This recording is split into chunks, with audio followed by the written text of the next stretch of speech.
Nos acompaña el doctor Arnaldo Martínez Prieto. Este señor hoy sometido al jurado de enjuiciamiento de magistrados luego de haber entendido en una causa que ningún ministro de Corte se animó a entender. Finalmente, camaristas tuvieron que integrar la Corte y gracias a esa integración terminaron resolviendo él, el doctor Sánchez y el doctor Emiliano Rolón, lo que, según confesó en AM un ex ministro de Corte, nadie se animaba a entender porque era una causa muy política o de un interés muy político.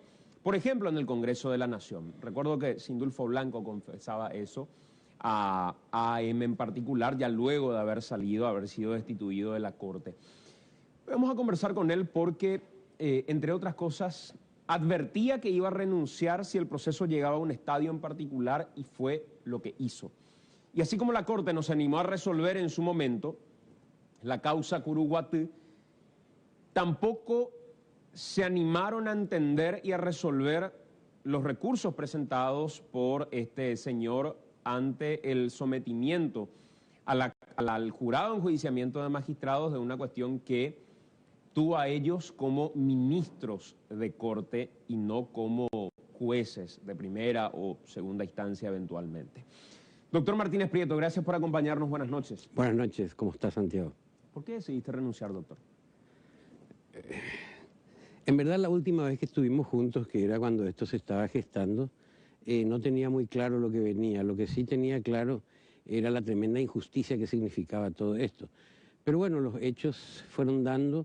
Yo tuve que asumir esto porque no me sentí, digamos, acompañado con la autoridad que debiera interpretar la Constitución y hacer respetar la institucionalidad del Poder Judicial.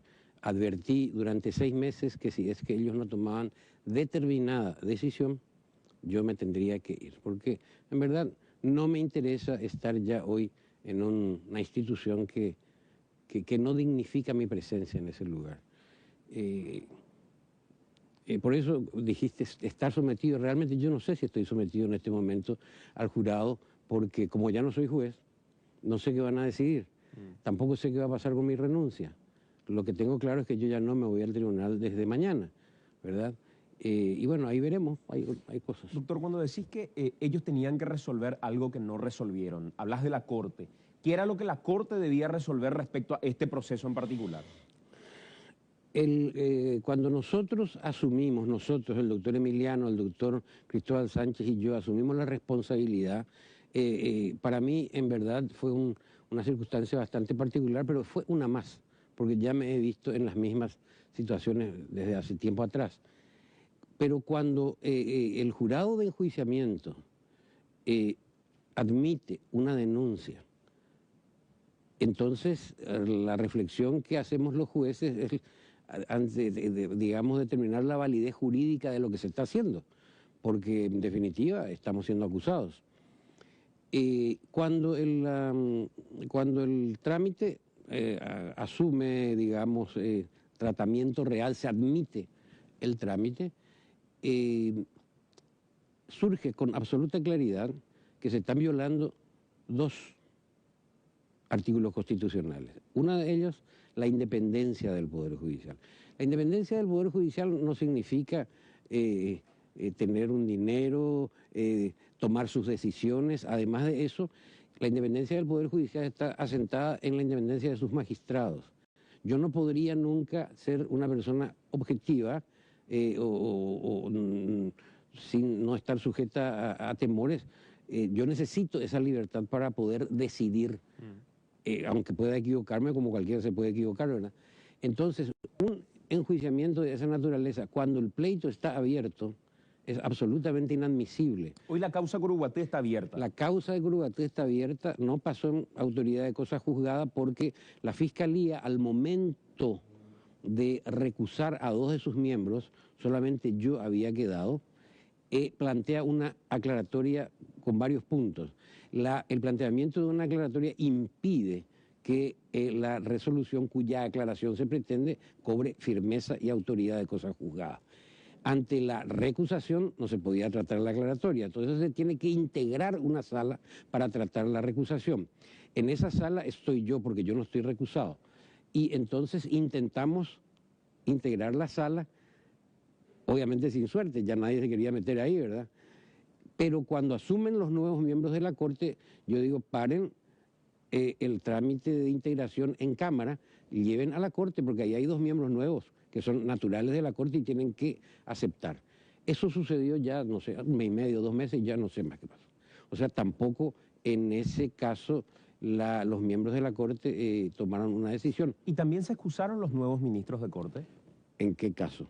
En tu caso en particular. En mi caso en particular, a ver, voy a aclarar.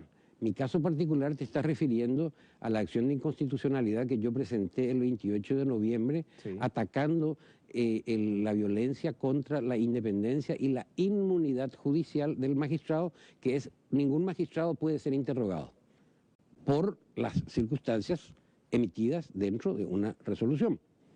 ¿Y a vos te querían interrogar por la decisión que había tomado? De esto se trata. Miren, ¿quién estuvo de testigo? Cristóbal Sánchez. ¿Y qué le preguntaron? Ustedes no van a creer. Por ejemplo, ¿cómo se da la disidencia? ¿Cómo fue la reunión? ¿Por qué dijo aquello? ¿Por qué no dijeron? En definitiva, el fundamento del enjuiciamiento es porque dijimos algo que no está bien. O sea, si voy a ser más claro, se admite el enjuiciamiento contra Emiliano y Arnaldo porque ellos dijeron esto. O sea que me están sometiendo. Una entidad administrativa está juzgando las conclusiones de un magistrado de corte. Y entonces se quiebra la independencia y la inmunidad. Entonces yo planteo esto, este es un caso que debe ser resuelto en 30 días, dadas sus condiciones y sobre todo la institucionalidad que está en juego. Y pasaron 6 meses y ni siquiera se integró la sala constitucional. ¿Y quiénes se excusaron, doctor? Bien, acá hay otra circunstancia bastante particular. Yo nunca he vuelto a ver el expediente.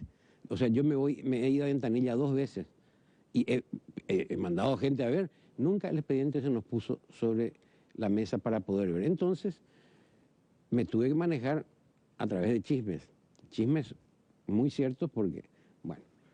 Entonces, ahí sale que la doctora Gladys Vareiro se inhibe porque ella había fundado nuestro enjuiciamiento como representante de la Corte ante el jurado, el enjuiciamiento e incluso fundamentó por qué estaba bien que nos sometan ante el jurado y no ante juicio político ante el Senado. Me parece estupendo un criterio de ella. Entonces ella se para de entender. Después, con el doctor Frete yo he tenido unas cuestiones personales que ya en un momento dado habíamos conversado, entonces cuando me entero que él tenía el expediente, lo recuso. Y esa recusación tiene efecto no solamente en la Corte, sino también en el jurado, porque él le reemplazaba a Torres Kinzer. Entonces también se aparta. Después ya entramos de vuelta a una nebulosa sin saber, yo ya no sabía quién tenía el expediente. Después me entero que acepta integrar la doctora Miriam Peña.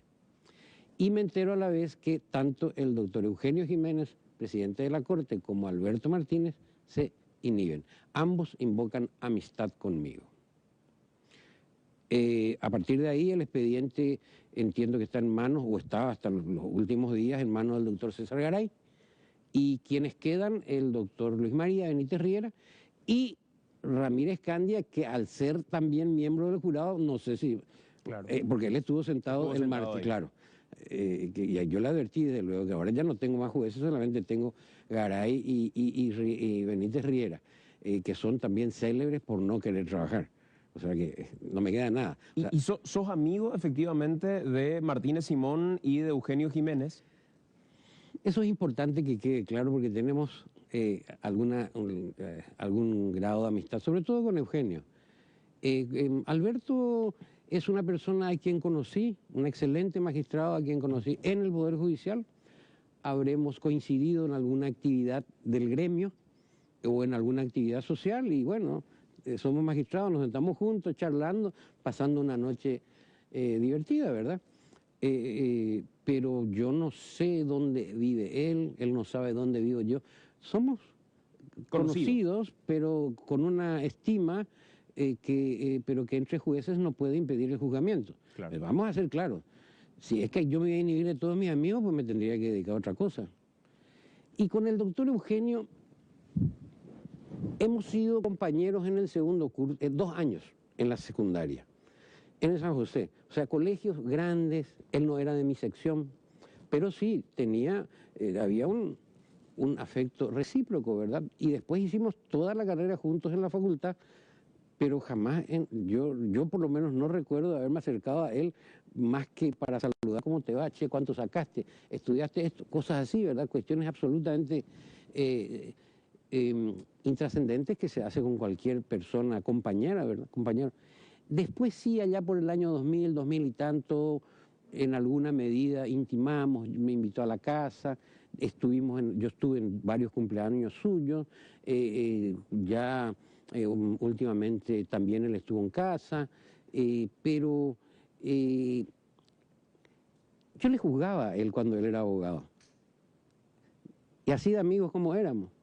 ¿Por qué? Porque yo entiendo que el juzgamiento es una cuestión superior a la amistad. Y al amigo se le tiene que juzgar. Porque él me tiene que respetar a mí si yo salgo en contra, claro, como me respetó cuando yo emití sentencia en su contra. Y no dejaron de ser amigos. No dejamos de ser amigos.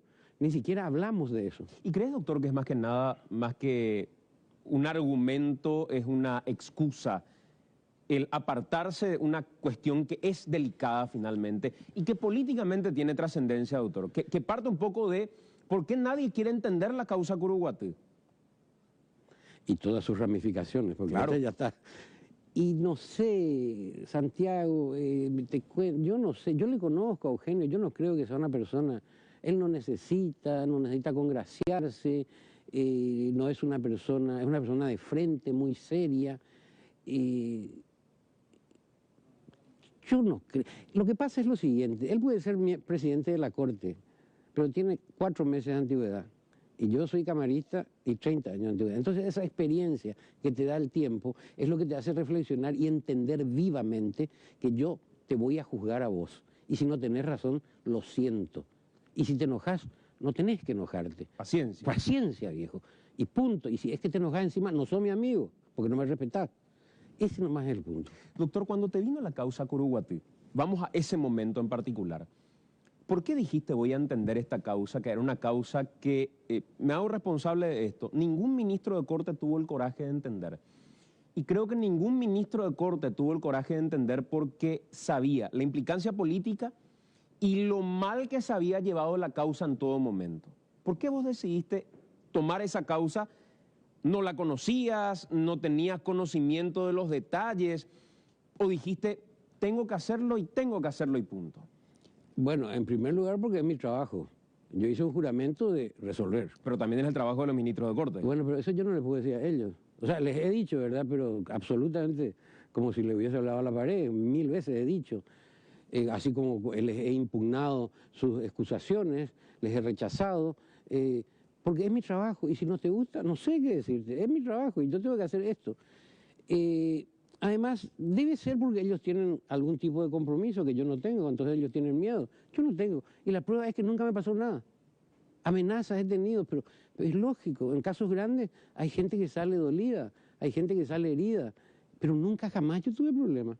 En los casos más grandes. ¿Cuáles te tocó entender, por ejemplo? Y Cabolaño, Guasmosi, Lino Oviedo, 2 o 3, la Plaza, el magnicidio, González Daer. Yo estaba en 2 de González Daer. Uno como miembro de Corte y otro pleito como Cámara. O sea, eso significa que todos los camaristas penales ya estaban inhibidos y la Corte también. Y yo estaba en 2. O sea, estos son los más recientes, ¿verdad? Y otros, que fueron otros miembros al jurado, otros camaristas también terminaron en el jurado, ¿verdad? Pero yo no le debo nada a nadie. Yo no sé. Yo voy a reaccionar, yo me voy a defender. Y bueno, acá estoy. Doctor, ¿qué encontraste en la causa Curuguatí cuando te pusiste a mirar? Porque hoy mucha gente dice, terminaron declarando, estos son los términos que uno escucha, la inocencia de gente que estaba involucrada en el proceso y que probablemente era culpable. ¿Ustedes son capaces, después de mirar todo ese expediente, de decir que esta gente era culpable, que era inocente, o lo que dicen es que no había elementos como para saber qué efectivamente hizo o no hizo esta gente ahí? Para la atribución de responsabilidades hay varios elementos. No solamente encontrar materialmente señales de que el hecho ha ocurrido, porque yo quedo bien claro de que hay muertos y que hay heridos y que hay balas y que hay sangre, pero yo tengo que determinar el responsable de esos hechos. Y la circunstancia de que hayan muerto no significa que yo pueda determinar quién es el matador. Para eso está la Fiscalía. Mire, yo volví a revisar en 2 o 3 oportunidades y las resoluciones de mis compañeros pero son fatales. Y vuelvo a mirar, porque tengo toda la copia del expediente, y vuelvo a mirar la foja, y yo no puedo entender. La gente no lee, la gente no entiende. Por supuesto que hay muertos, 17, creo que son 11 y 6, 17. ¿Y de dónde vamos a sacar un responsable si es que las pruebas no fueron asertivas, no fueron contundentes? Nosotros no podemos relacionar el muerto, el arma, la bala, con quien apretó el gatillo. Y eso lo dijo aquí mismo uno de los fiscales que investigó la causa. En una entrevista en AM, el fiscal Jalil Rachid había dicho: nosotros no podemos determinar quién disparó a quién en particular o qué arma utilizó quién. Eso no lo va a poder hacer ni el mejor perito del mundo. En esos mismos términos lo había dicho. Aquí también dijo que ya consideró que no era necesario realizar autopsias, por ejemplo. En el expediente se puede ver que la producción documental era tan buena y tan sólida que ya no era necesario ir quemando todas las pruebas posibles o las herramientas probatorias como para que el Ministerio Público atribuya conductas a determinadas personas.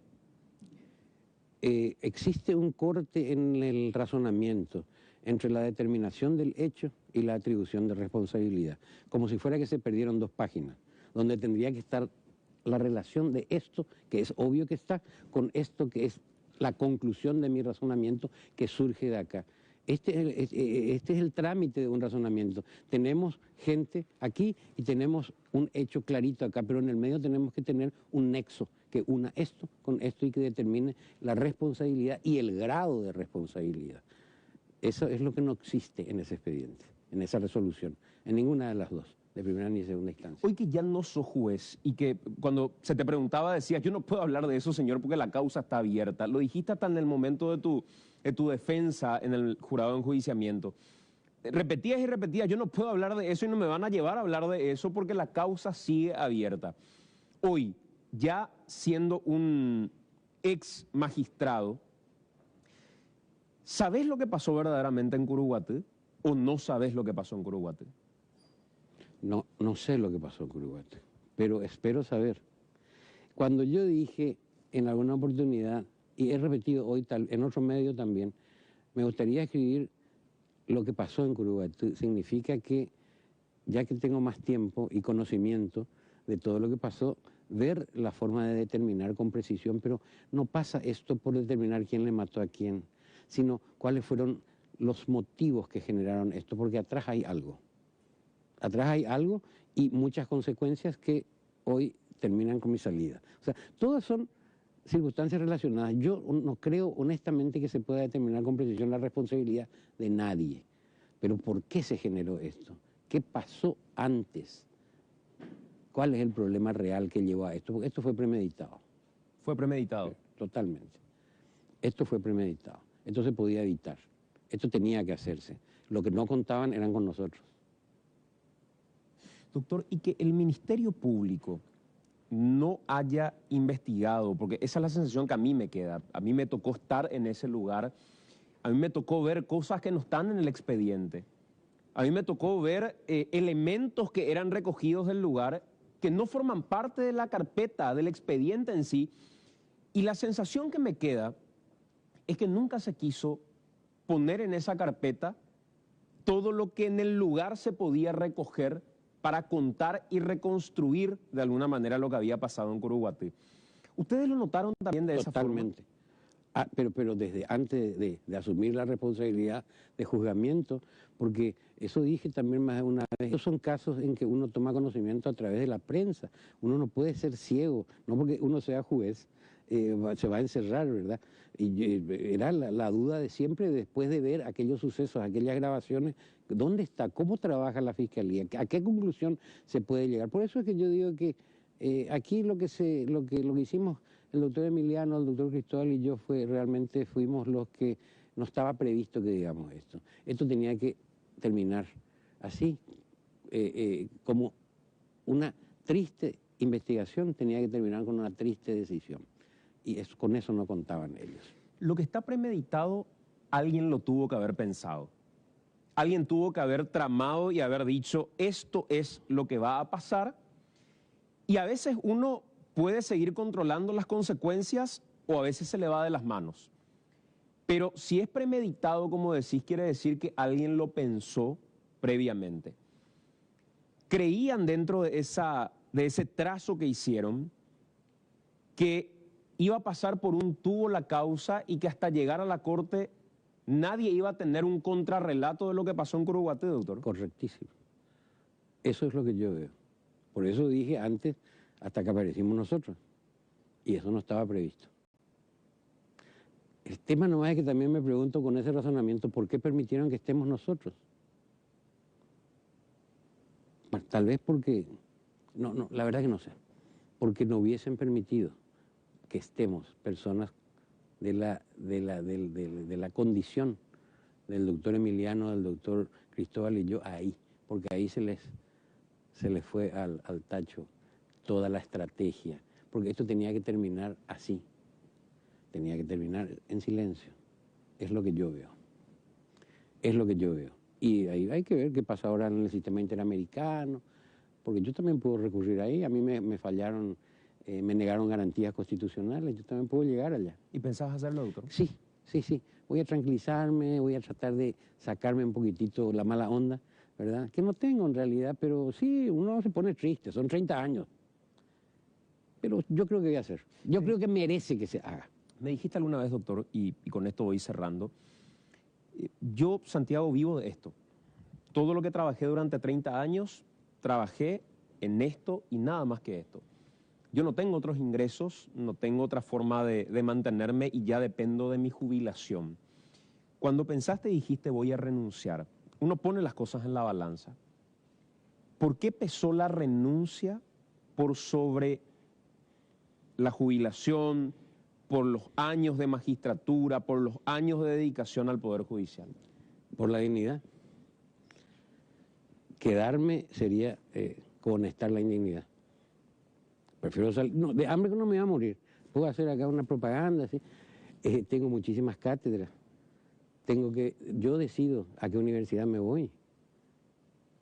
Yo tengo lleno el calendario de cátedras que no puedo asumir porque tenía un compromiso como funcionario que no puedo mezclar, entonces tengo que limitar. Pero hoy yo creo que voy a tener que recurrir a eso y con mucho placer porque me encanta. O sea, y lo hubiese hecho aunque no tuviese esa posibilidad de la docencia. Porque no se puede, ¿para qué vivir triste toda la vida? Habiendo podido hacer lo que hice. Porque esto me dignifica, esto me dignifica. ¿Crees que se va a terminar haciendo justicia en la causa Curuguaté? No porque ya hay gente que estuvo privada de su libertad y esa injusticia ya no se puede revertir. Esa gente ya está ahí, aunque le demanda al Estado. Por eso es que nos opusimos al reenvío. Uno de los magistrados quería el reenvío y yo le dije, pero de ninguna manera, acá lo que tiene que hacer es demandarle al Estado. O sea, justicia ya no. No puede ser tantos muertos y tantos privados de libertad. De esta manera no hay justicia. Y los policías también, ¿verdad? ¿Esa investigación investigó toda la causa Curuguaté o solamente investigó quiénes mataron a los policías y no cómo los policías hicieron su trabajo ahí dentro? ¿Quiénes mataron a los campesinos? ¿Quiénes mataron a los policías? ¿Se investigó toda la causa Curuguaté o se investigó lo que era conveniente investigar? Solamente la conducta de los campesinos contra los policías. Puede haber una referencia porque no se puede evitarla, pero nunca en un porcentaje importante como para que pueda generar un razonamiento de determinar la responsabilidad de la policía. Eso no se hizo. ¿Ya empezaste a escribir lo que pasó en Curuguatí o pensás hacerlo? En este momento llevo una gran ventaja porque mucha gente ya escribió lo que yo pienso volver a reflexionar y a partir de ahí, esto es un caso muy conocido. Mi propia sentencia es mi propio voto, ¿verdad? Y mi intervención ahí y toda la inconstitucionalidad y todas esas cosas son parte de Curuguatí. Pero ahora tenés una diferencia que no podías hacer como juez, Claro. valorar las pruebas. Quizás si valoraras las pruebas, las conclusiones pueden ser mucho más ricas inclusive.